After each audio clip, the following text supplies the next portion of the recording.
Welcome back to the deep dive. Today we're jumping into something pretty wild. A phenomenon that's fundamentally reshaping our economy as we speak.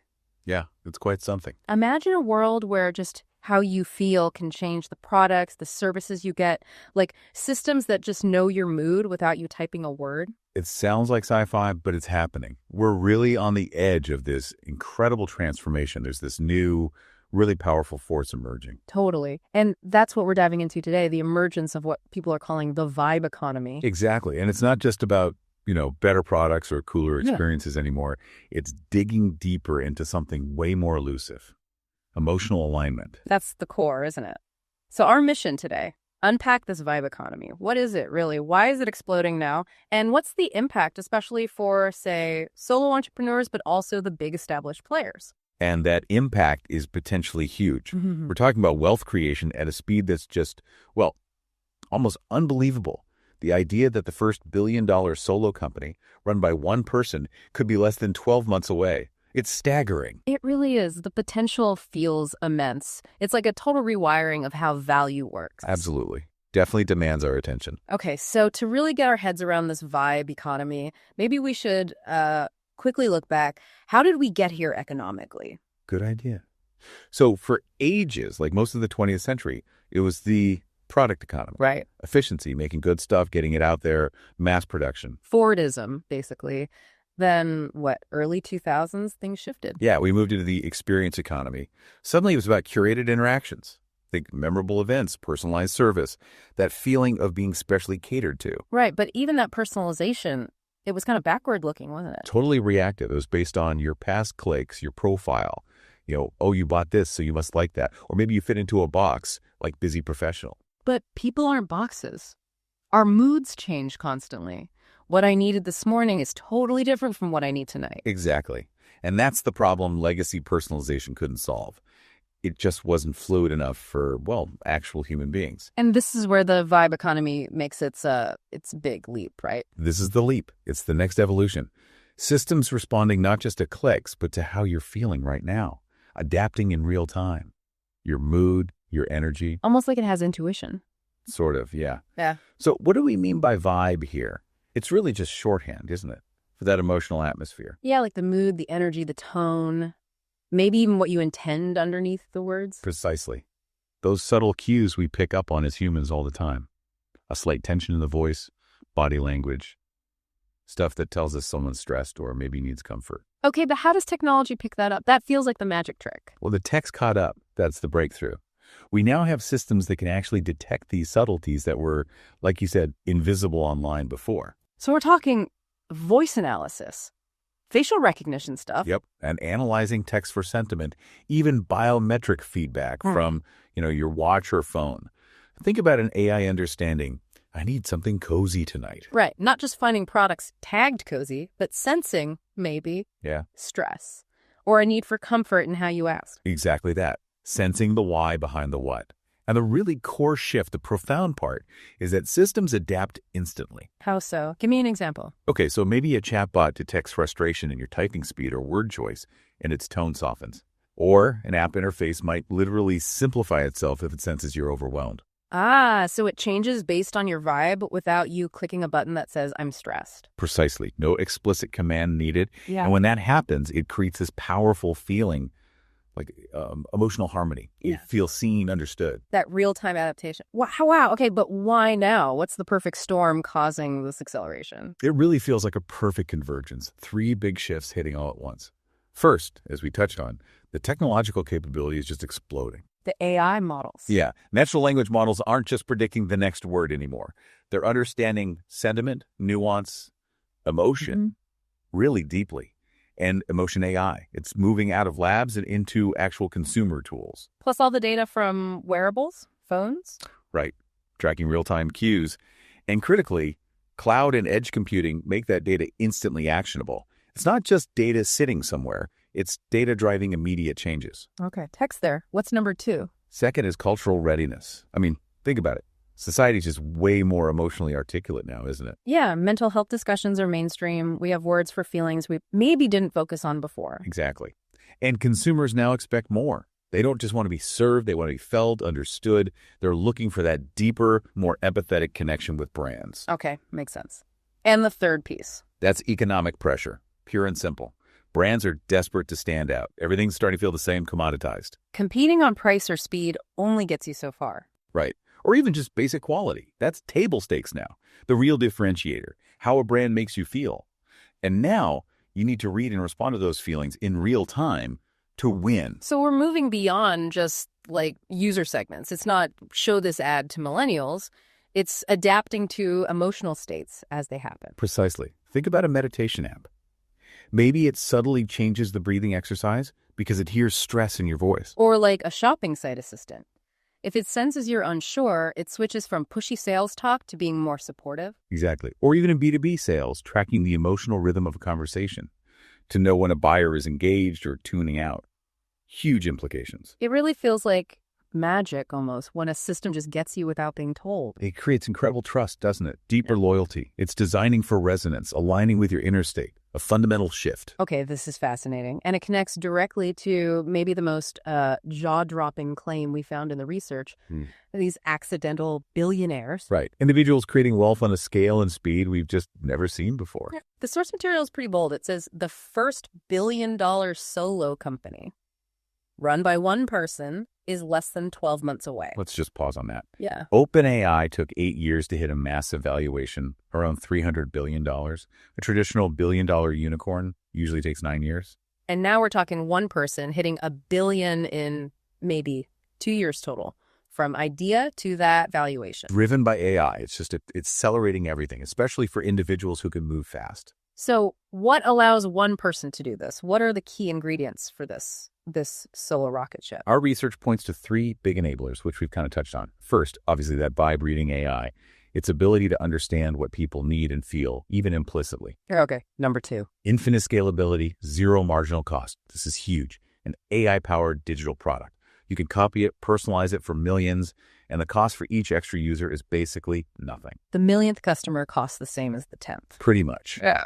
Unlike physical goods or traditional services with human labor. Wild. Yeah. And the third enabler. The global infrastructure. Yeah. Everything you need. Payments in every country. Logistics, manufacturing connections, legal templates, advanced customer service bots. It's all available as an API. An individual can plug into global systems that used to require huge companies. So let's do the math they suggested. It sounds crazy simple. It is, almost disturbingly so. Right. 1 million customers times, say, $1,000 average value per year. Okay. Times an 85% profit margin because your costs are just the AI and infrastructure APIs. That's $850 million in profit for one person. Exactly. Scale that just a tiny bit more, maybe higher value or more customers, and boom, billion-dollar territory. It's not fantasy math anymore. And there's a pattern emerging for how these accidental billionaires get there. It's not like they set out with a master plan for world domination. Apparently not. The pattern seems quite predictable, often over about 12 months. It starts with months 1 to 3. Personal problem solving. So they're just scratching their own itch, annoyed by something, build a little AI tool just for themselves. Exactly. Solving a genuine frustration in their own life. Not thinking about a business yet. Then what happens? Months 4, 6. Accidental product market fit. They share it with a few friends or colleagues who have the same problem. It spreads organically because, well, it actually works better than anything else out there. Yeah. No big marketing push. Just word of mouth because it's useful. Then months 7, 9. Viral scaling. It hits communities, forums, wherever people with that frustration hang out. And here's the kicker. The AI personalization makes it better for every new user.